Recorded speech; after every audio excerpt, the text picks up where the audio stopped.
Hello and welcome to this episode of the Wellbeing in Education podcast.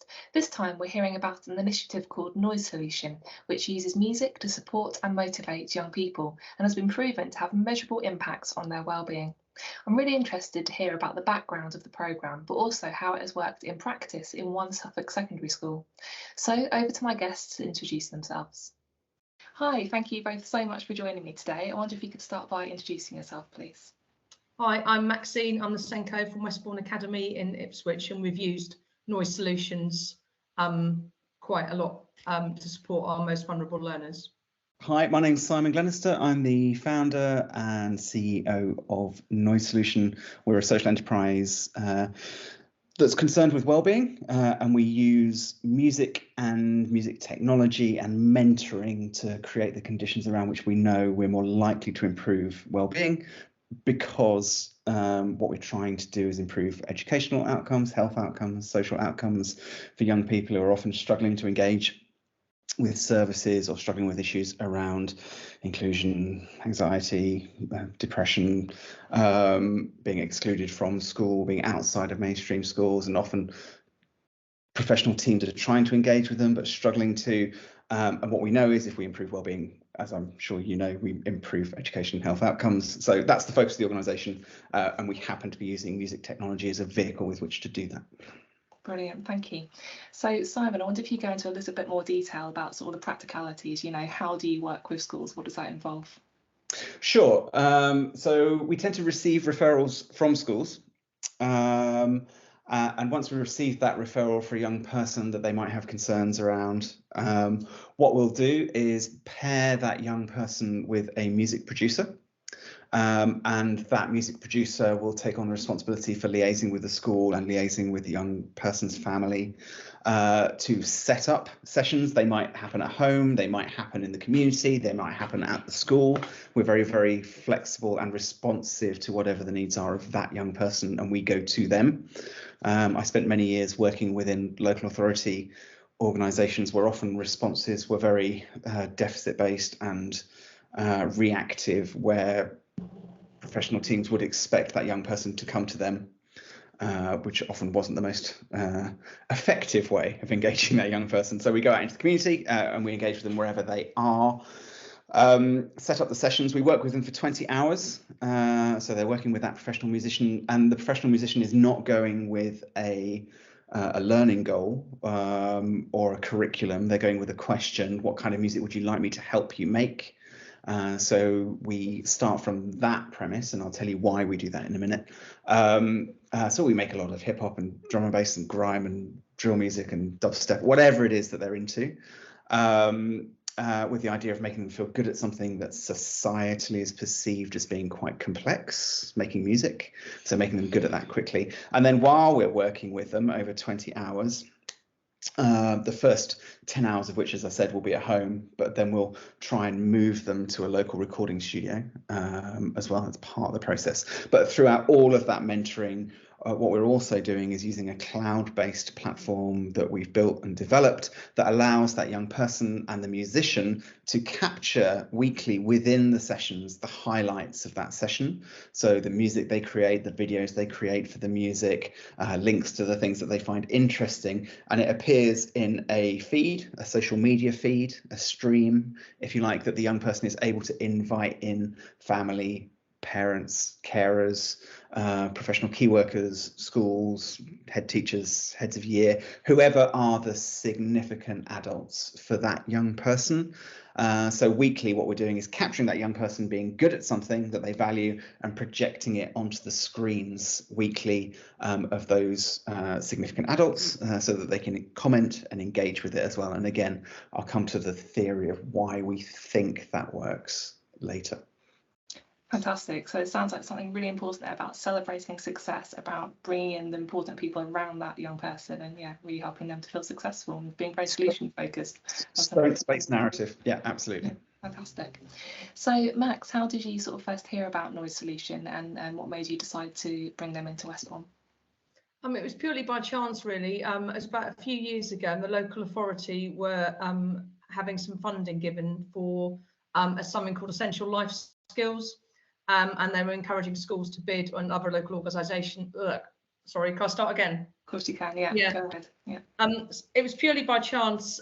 We were working with a local authority on something called Essential Life Skills, and we were looking at creating a school garden, and we were having various discussions with them, and then they told me that some funding was available for noise solutions.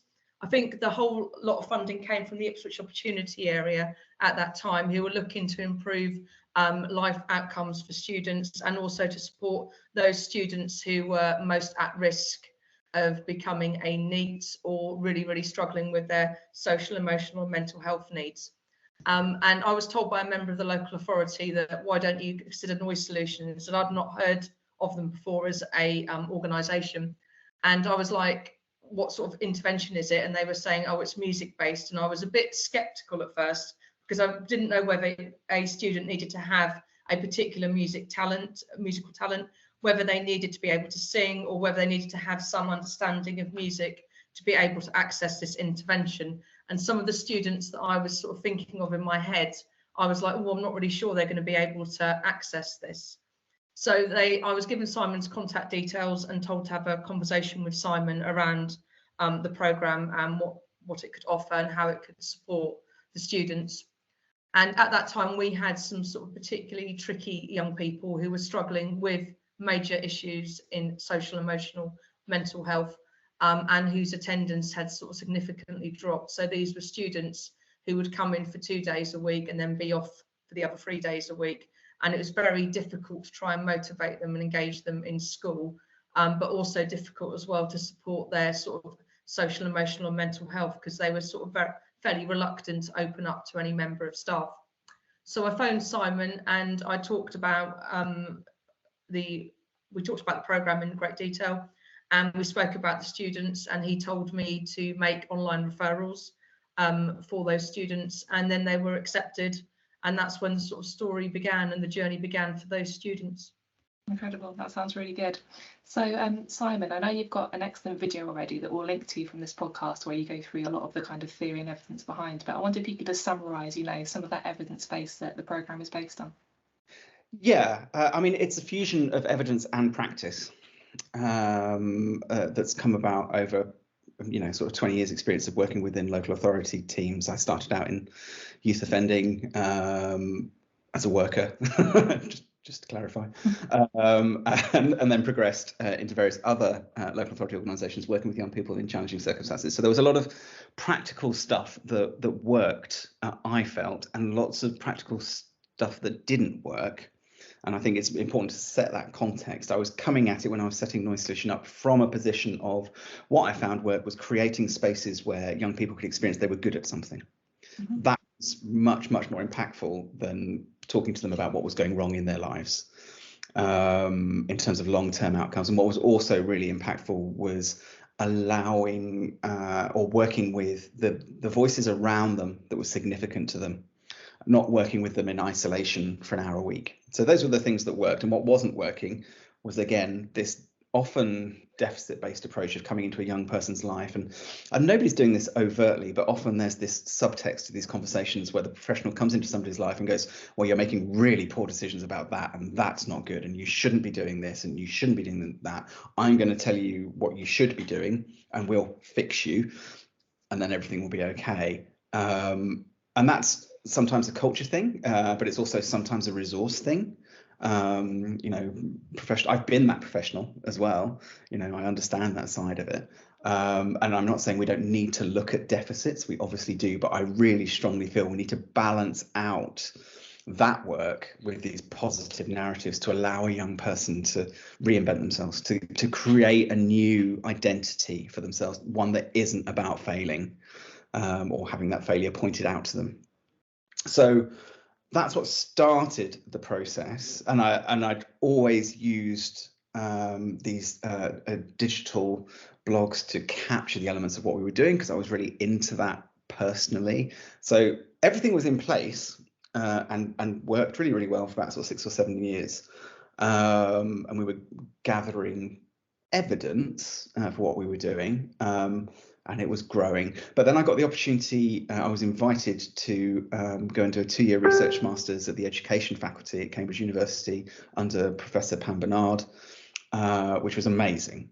Yeah, it was a huge leap for me, especially being somebody who had come from an educational experience where I completely failed and dropped out and left with no qualifications. And that was my experience. You know how you sometimes become the person that you needed as a kid? That's part of the story of Noise Solution.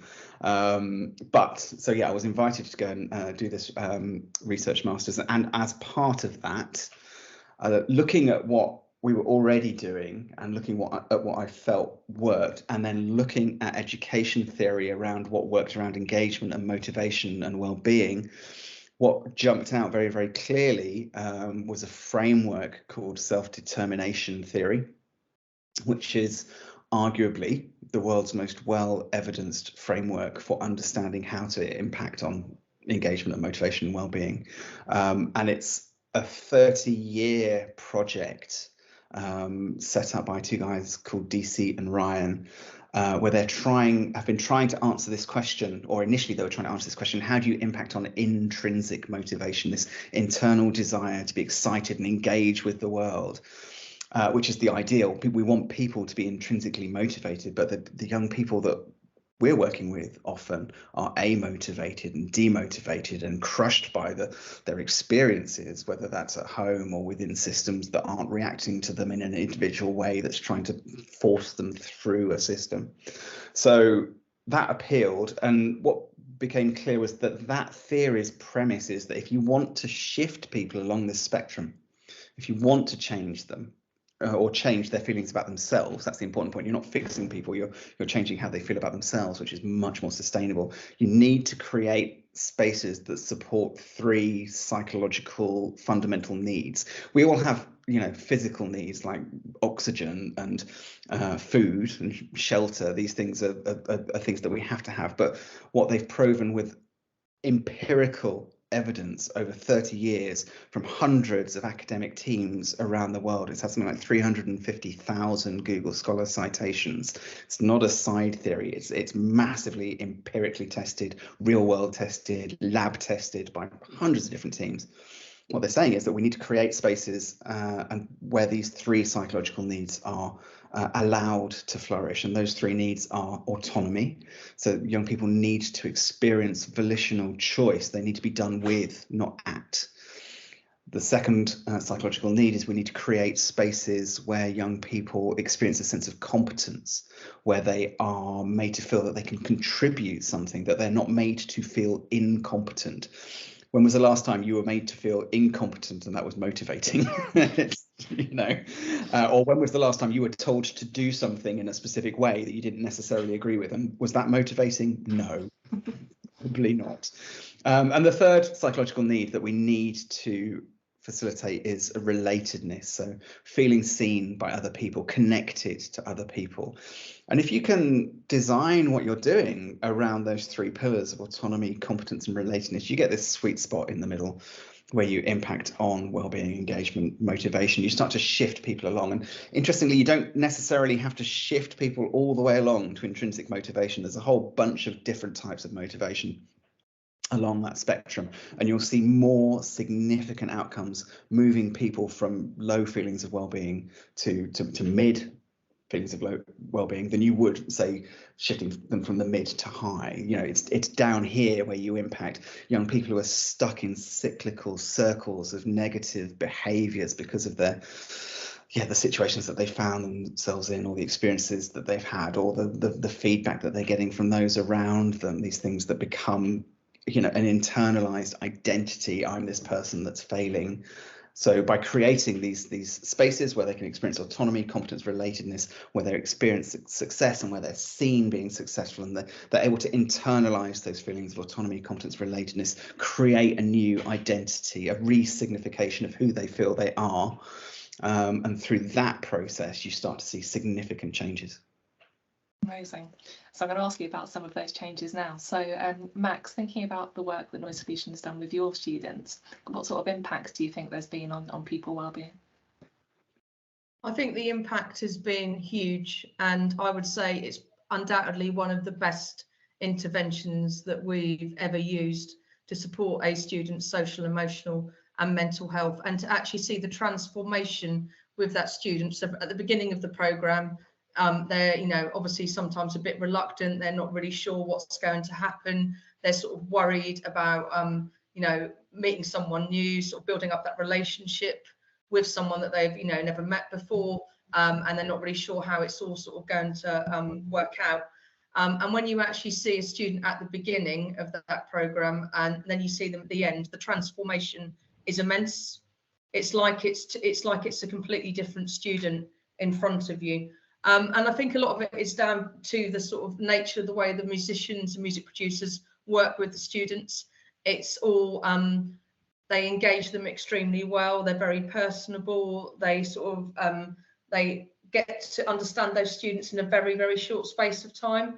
And sometimes, like, if, you know, if students go into other professionals, whether it be a counsellor, it takes a long time for sometimes those relationships to build up. It's not like, you know, they build up the relationship within a week with a counsellor, but with Noise Solutions, they build up really quickly. Within 2 weeks, they feel very comfortable with that musician. They are really excited about the next session. Members of staff would stop students in the corridor and say, how's it going? You know, how are you feeling? And they were even commenting on the fact, you know, that's the first time that student has smiled for like 4 or 5 weeks.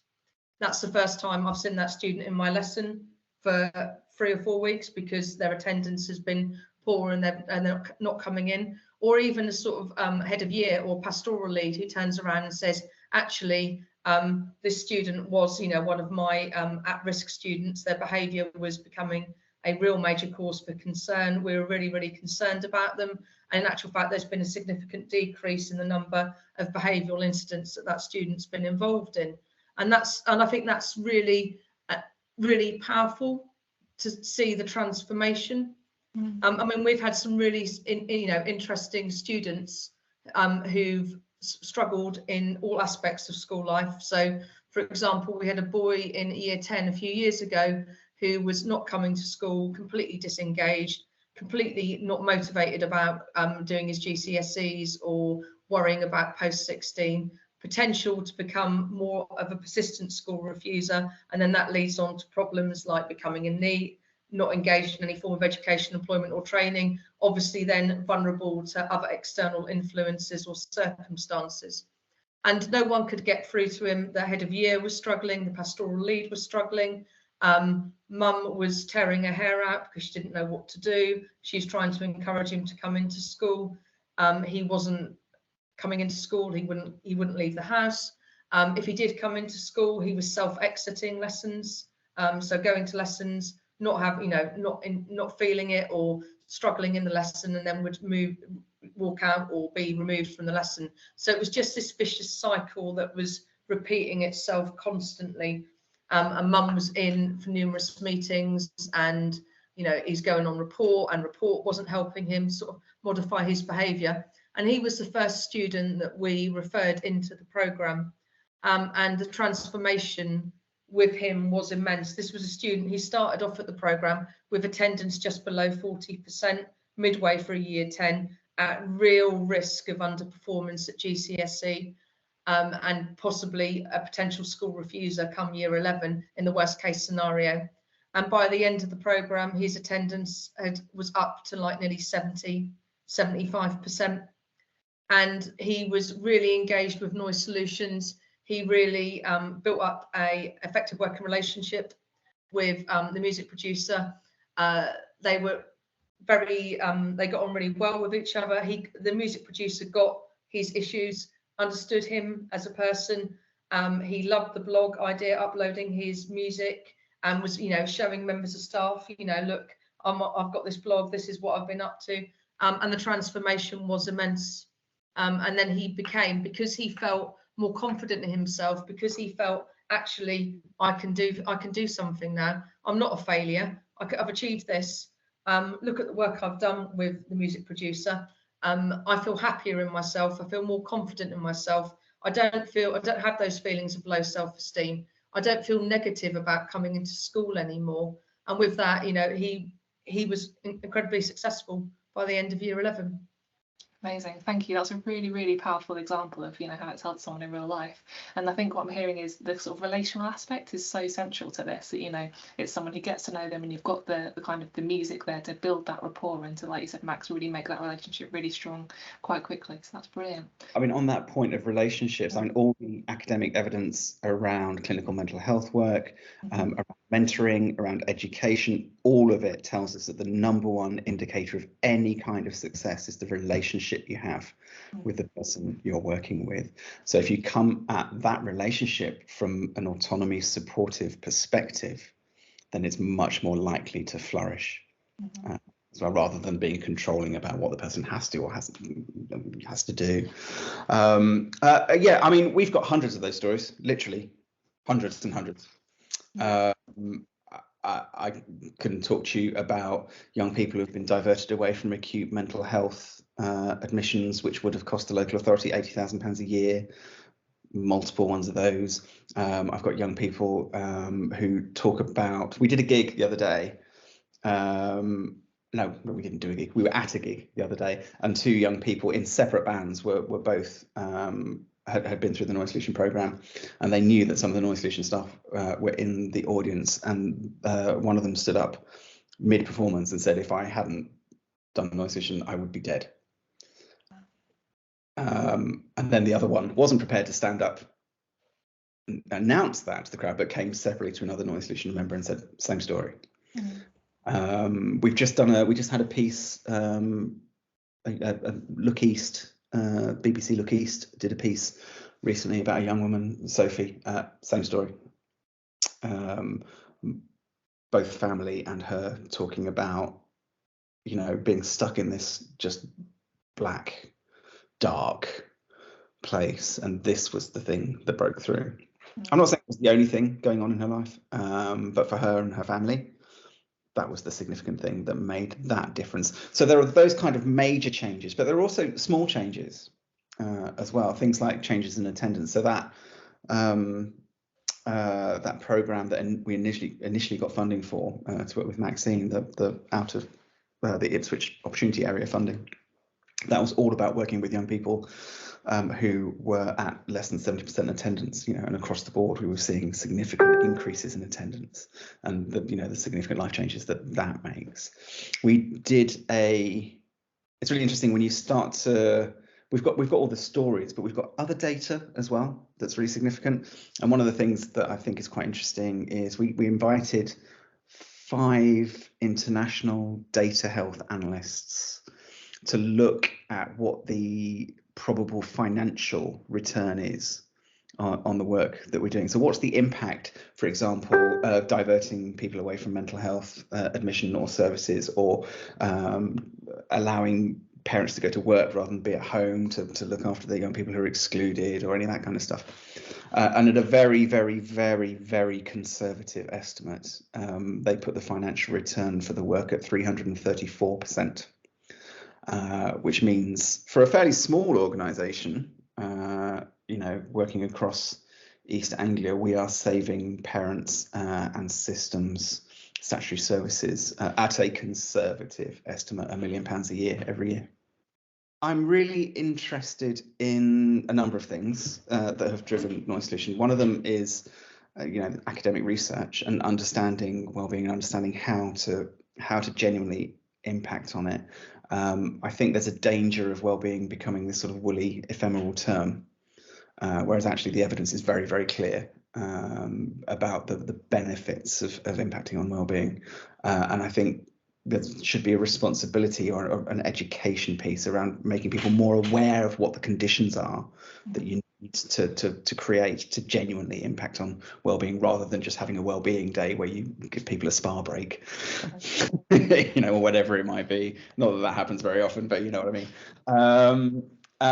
So I think there's a piece around that, and I think there's a piece around organisations working with people getting better at needing to get better at understanding how they have impact and measuring and capturing that impact. So for instance, we know unequivocally that of the last 240 young people we worked with, we've halved low levels of well-being. We've seen twice as much impact for young women as we have young men. We know that our most significant impact is between the ages of 11 and 24. We know that 61% of the cohort that we complete with are finishing at, above, or within a minimum 2 points of the national well-being average, benchmarked against an NHS scale that has a sample of 30,000 people across the UK that we can genuinely compare what we're doing against. We're able to not just understand the impact or capture the impact that we're having, but use that information to get better at what we're doing. And I think so many organisations really struggle to do that and know where to start. But the cloud-based platform that we've built, this ability to capture these stories alongside this population level well-being data, the ability to have that mixed method of evidence is, and those stories aren't just a passive bucket of what happened, they're an active agent of change. It's I think it's fair to say an evolution of impact capture methodologies, because the process of capturing the story is the thing having the impact as well, or part of that, as well as those relationships. So I want to look at the statistical significance and range of change of well-being using this nationally validated NHS scale for young women referred within the Cambridgeshire catchment area. I can do that at a touch of a button. It's all automated within the platform. I don't have to get anybody external in to do that. But not only can I do that, I can look at all of those data points, otherwise known as people, and show you their story told by them with their voice genuinely at the center, with these reflection videos at the end of every session about their experiences, and those stories are also co-produced by their family and their key workers and the school workers, whoever the significant adults are. And all of that information is housed within this digital ecosystem where we can interpret all of that data together. This intelligent application of digital tools to understand the impact of what you're having, the impact that you're having, I think is something that lots of organisations they know it's kind of possible, but they're not seeing examples of it happening. So here's an example of it happening. Here's an example of how you can genuinely do that. And I think the future for that is incredibly exciting. So we're now looking at the ability to, we have these young people talking about their experiences at the end of every session. We're now able to extract that audio data, convert it to text automatically, start to analyze it for sentiment. Are they talking about things positively, neutrally, negatively? All automated. Are we able to pull out keywords of things that we know are significant for the organization?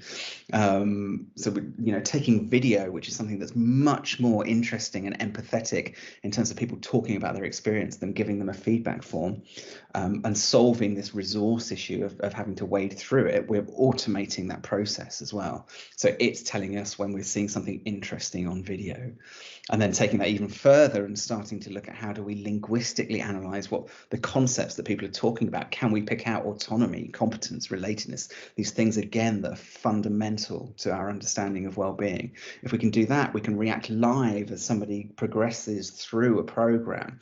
You've moved away from the situation that impact capture and analysis has always been in, where it happened after the fact, when somebody maybe did one or two case studies, because it's quite tricky to get that data together, and you're seeing somebody's changes in well-being being tagged, notified, letting you know what's going on as they progress through a program, live well-being analysis. We're not there yet, but that's kind of where we're looking at moving to. Amazing. So it's so interesting to hear you're not just supporting wellbeing, but you're really drilling down into why it's working, how it's working, and fantastic to hear about the sort of digital innovations that are driving that as well. Brilliant. Okay, thank you both so much for your time this afternoon. Really appreciate it. That's it for this episode. If you'd like to know more about Noise Solution and how they could work with your setting, the links you need are in the information below.